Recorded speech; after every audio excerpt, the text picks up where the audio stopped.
ओम शांति।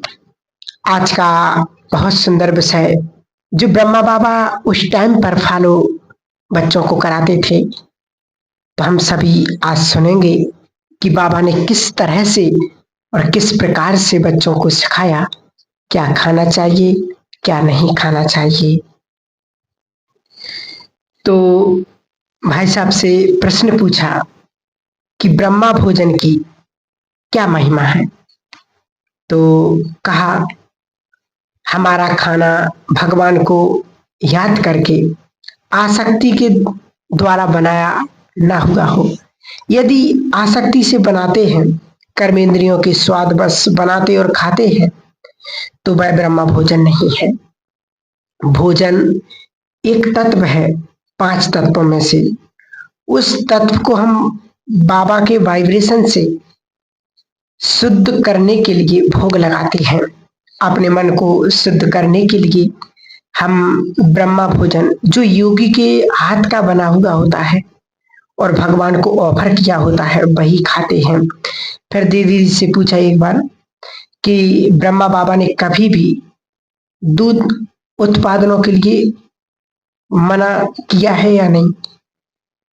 दूध के लिए जानवरों को आज बहुत दुख दे रहे हैं, उत्पादन कर रहे हैं, तो क्या वह दूध पीना सही है। तो उत्तर में कहा ब्रह्मा बाबा ने दूध दही पनीर उपयोग किया था। उस समय 5 तत्व आत्मिक दृष्टि से अच्छे थे। अभी 5 तत्वों में प्रदूषण आ गया है, इसलिए जब रिसर्च करते हैं तो उसमें दिखाते हैं यदि हम ब्रह्मा बाबा के बताए हुए मार्ग पर चलते हैं तो बहुत ही योगयुक्त होकर के विचारों से पवित्र बनाना होगा। कई लोग स्वास्थ्य के कारण भी इन्हें नहीं खाते हैं। बाबा ने हम लोगों को मध्यम मार्ग बताया हुआ है। मिलिट्री वालों को परिस्थिति आती है तो बाबा ने कहा हुआ है कि दृष्टि दे करके खा सकते हैं। हम भी दृष्टि दे करके खा सकते, यह भी एक आनंद है। बाबा कहते हैं तुम मुझको भोग लगाओगे एक जन्म तो सारा कल्प मैं तुमको खिलाता रहूंगा। भोग भगवान के नजदीक आने का साधन है। जब हम उसको याद करते हैं 2 मिनट 5 मिनट, उस समय बाबा कुछ डायरेक्शन भी देती हैं हमारे जीवन के लिए क्या होने वाला है, क्या करना चाहिए, क्या सोचना है, तो बहुत प्रकार की उन्नति हो जाएगी। फिर दीदी से पूछा कि क्या ज्ञान में चलने वाली कई बहनें सेंटर में रहती हैं या लौकिक में 10 बार 18 दिन खाना नहीं खाती हैं। जब खुद नहीं खाएंगी तो बनाएंगी भी नहीं, और जब बनाएंगी भी नहीं तो बाबा को खिलाएंगी भी नहीं। क्या ये सही है। तो उत्तर में कहा दीदी ने एक बार डबल विदेशियों को भोजन के बारे में बताया गया कि यदि तुम बहुत बिजी हो तो दूध गर्म करके उसमें थोड़ी सी चीनी डाल के, केसर डाल के, इलायची डाल करके बाबा को ऑफर करो। प्यार से ऑफर जरूर करो। ऐसा दिन ना हो कि ऑफर ना करें। कई लोगों के पास समय होता है परंतु सुस्ती के कारण नहीं बनाते, वह गलत है। अपनी हेल्थ के कारण नहीं बनाते, परंतु बाबा को तो भूखा नहीं रख सकते हैं ना। बाबा के लिए कुछ भी बना सकते हैं और बाबा को भोग लगा सकते हैं। बाबा को तो नहीं चाहिए क्योंकि शक्ति तो हमें चाहिए, हम अपने लिए ही कर रहे हैं। फिर पूछा कि कई बहनें यदि कुछ नुकसान कर देती हैं तो खाना छोड़ देती हैं। तो दीदी ने कहा खाना छोड़ना तो एक हठयोग हो गया। अपने अंदर जो खराब सोच रूपी खाना है उसको छोड़ना है। विचार तो भी एक खाना है ना, खराब विचार उत्पन्न नहीं करना है। मैं समझती हूँ हम योग करें, कम खाएं।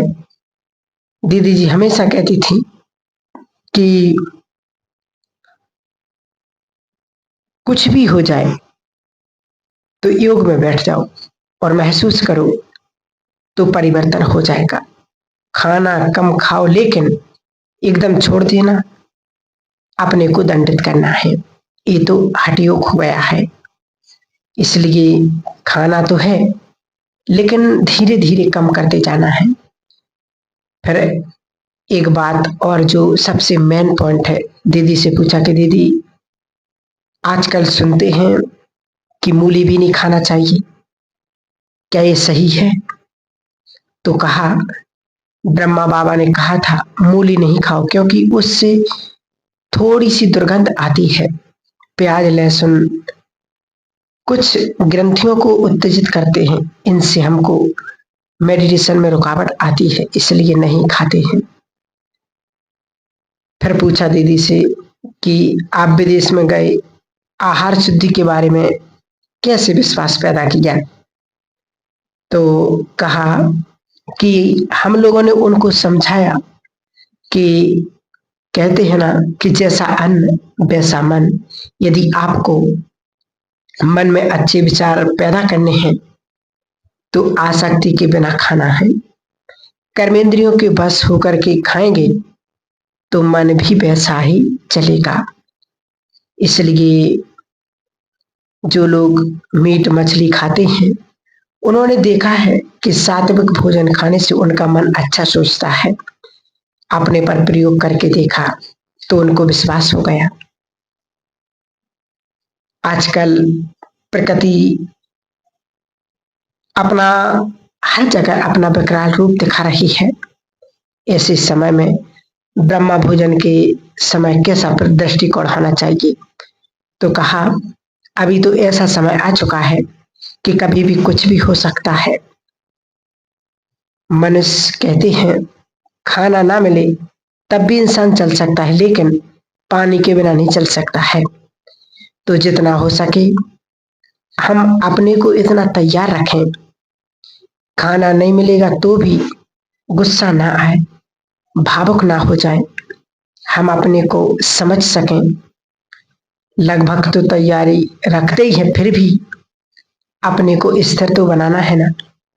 कई बार लोगों को खाना नहीं मिलता, लूटमार करते, चोरी करते, परंतु हमारी वह आदत ना हो। यदि हम अपने को पहले से ही मन से तैयार कर लें तो स्वयं को भरपूर कर सकेंगे। इसलिए बाबा कहते हैं बच्चे कम खाओ, कम से भी तुम अपने शरीर को चला सकते हो, आसक्ति से नहीं खाओ। पानी भी दूषित होता जा रहा है, ड्रामा का दृश्य तो पार करना ही है। खाना नहीं मिल सकता इसलिए शरीर छोड़ दें, नहीं। यदि नहीं मिल रहा तो इतनी प्रैक्टिस करते रहो पॉजिटिव सोचने की, ताकि मन में शक्ति स्वतः आ जाए। उस समय दुख और भोगना में ना जाए। जितना हम दिल से अभ्यास करेंगे वही स्मृति अंत में हमारे काम आएगी। हमने तिरस्कार किया ब्रह्मा भोजन का, या हमने धिक्कार किया या प्रेम से नहीं खाया, तो उसका हिसाब तो जरूर बनेगा। हमारे वाइब्रेशंस की जो सामग्री है वो वाइब्रेशंस लेती है। इसलिए हमें जो मिल रहा है वह हम प्यार से स्वीकार करें, क्योंकि जो हमें मिल रहा है शायद वो कईयों को नसीब नहीं होता है। इसलिए उसका दिल से धन्यवाद करें और बाबा का हम दिल से धन्यवाद करें कि आपने जो कुछ हमें दिया है, जितना भी दिया है, उसके लिए आपका बहुत बहुत धन्यवाद, बहुत बहुत शुक्रिया। तो जब हम ऐसे बाबा से दिल से रुझान करेंगे, ब्रह्मा भोजन का महत्व रखेंगे, तो बाबा अंत तक आपको भोजन जरूर देगा। और बाबा ने कहा है कि अंत के समय में ये ब्रह्मा भोजन ही हमारी बहुत मदद करेगा, बहुत सेवा करेगा।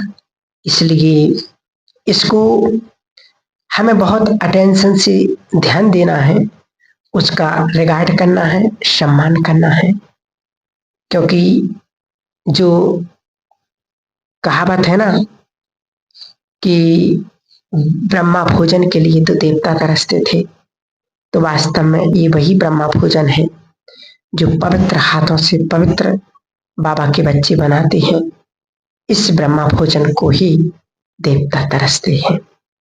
ओम शांति।